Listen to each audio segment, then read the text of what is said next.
So we're going to start off into the questions here. I've got some pre-selected questions, and we're going to start with you first. You brought it up, so the first question that we're going to start off with is, what are some ideas of how the municipal level of government can push back against injustice? First of all, we do not have a courthouse here. We do not have a police station here, although it will be coming at a point. The government has said that any population that reaches 5,000 has to have a police station, and it has to have a holding tank, which is a place where they bring in criminals to stay overnight.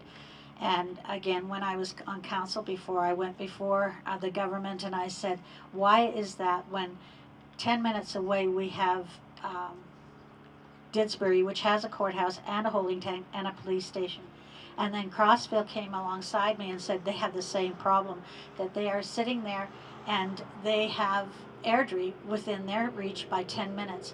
And if you look in Calgary, 10 minutes is not a long ways. So we as taxpayers, we're going to have to pay to have this particular building built. We then are going to have to hire an RCMP officer to actually man it.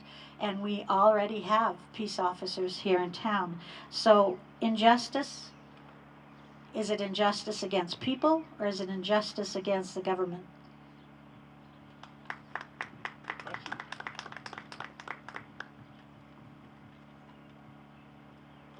Oh, you want me to answer the same question? Oh, sorry. My apologies. Yeah, and great question, Rhonda. Injustice against the people that are living in your community, injustices that are happening within our government.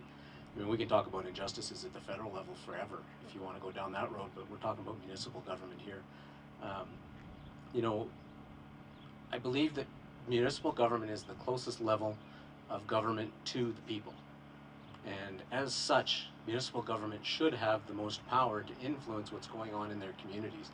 Sadly, we're in a situation where that isn't the case, but we need to keep fighting for that. We need to start standing up for the rights of municipal governments to make the decisions that best fit their residents. We don't need the same rules that happen in the city of Calgary because things are different out here. So I believe that if we're going to fight injustice, we need to give the power to the municipal governments so they can represent their people. They're the closest to it.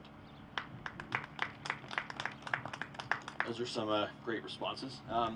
I think what I would do as a councillor to help fight injustice is be a good voice for the people, making sure that councillors are known who they are to the people of town and are there to fight for their concerns.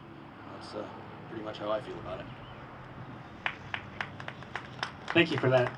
Something that you might want to consider. So I've done a lot of work with the Wild Rose Independence Party, helping create a lot of their policies and platforms. And one of the things that falls, so I attended, there was 9 fair deal panels across Alberta. I attended 6 of those out of the 9. And one of the strongest messages that we were receiving at those fair deal panels was exactly that, like you were speaking to, is a provincial police force rather than the RCMP in here in Alberta.